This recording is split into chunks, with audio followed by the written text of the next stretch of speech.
Light చూసుకోవడం రాదండి, ఏం తెలియదు మనకంటే. ఉంటాయి చిన్న చిన్న లోపాలు, అవన్నీ చెప్పుకోవడం ఎందుకని చెప్పను నేను. మనకేం తెలియదంటే ఇక్కడ ఒక లైట్ ఉంది, ఆ లైట్కి సూటబుల్గా నిలబడాలనే జ్ఞానం పనిచేయదు ఆ వచ్చిన కొత్తల్లో. ఎందుకంటే వీళ్ళందరూ పెద్ద పెద్దవాళ్ళు, వీళ్ళందరినీ చూడగానే ఇలా ఉంటుంది, గుండె దడ కొట్టుకుంటా ఉంటుంది లోపల. ఎంత భయం లేదని చెప్పిన చిన్న భయం ఉంటుంది. వీళ్ళందరినీ చూసి వీళ్ళందరూ ఎప్పటి నుంచో ఉన్నాడు, బాగా చెప్తారు, మనకు డైలాగ్ చెప్పడం వస్తుందో రాదు, ఈ దడలో ఉంటాం కదండి.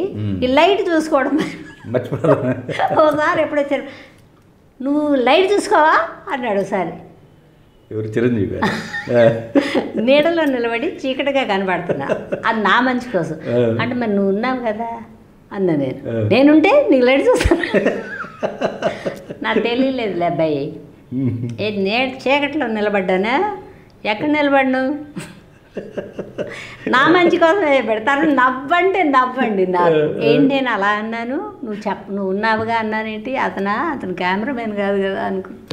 అబ్బాయి అంటారా మీరు? అబ్బాయి అంటారు చిరంజీవిని. కృష్ణ గారిని మాత్రం అబ్బాయి అన్నాం. కృష్ణ గారి బాలయ్య బాబుని బాలబాబే. బాలబాబు అంటారా? బాలయ్య బాబు, నేను బాలయ్య బాబు చిన్నపిల్లాడు అంటే చిన్నపిల్లాడు కాదు, ఒక 20 ఏళ్ళు అట్లా ఉంటాయేమో ఆ బ్రహ్మం గారి చరిత్రలో వేసినప్పుడు. మీసాలు కూడా బలంగా పుట్ల, అప్పుడు నా కొడుకు అందులో.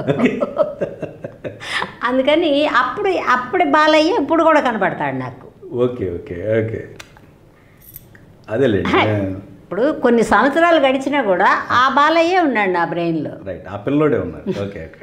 కృష్ణ గారిని సార్ అంటారా? కృష్ణ గారిని సార్, కృష్ణ గారు, శోభన్ బాబు గారు, నాగార్జున గారిని బాబే. నాగార్జున బాబు బాబు అంటారు. పైగా నేను అంత క్లోజ్గా వెళ్ళి కూర్చోను. మార్నింగ్ ఒకసారి గుడ్ మార్నింగ్ చెప్తే దూరంగా వచ్చి కూర్చుంటాను. సెట్లో చీకట్లో నిలబడితే చెప్తారు ఎవరో ఒకళ్ళు, అమ్మ ఇట్రా అంటారు. కాకపోతే ఈయన మరీ బంధువులాగా కదా, ఏంటి లైట్ చూసుకో, చీకట్లో నిలబడ్డాను, చూసుకోవా అన్నాడు. నువ్వు ఉన్నావుగా అన్నా నేను. ఆయన ఎందుకు చెప్తాడు, ఏదో అలాగే మంచి చేసిన రోజులు బాగుందండి, భయపెట్టారు కాలం వెళ్ళి చాలా చాలా సరదాగా. నన్ను పెద్ద బాధ పెట్టిన వాళ్ళు ఎవరు లేరు.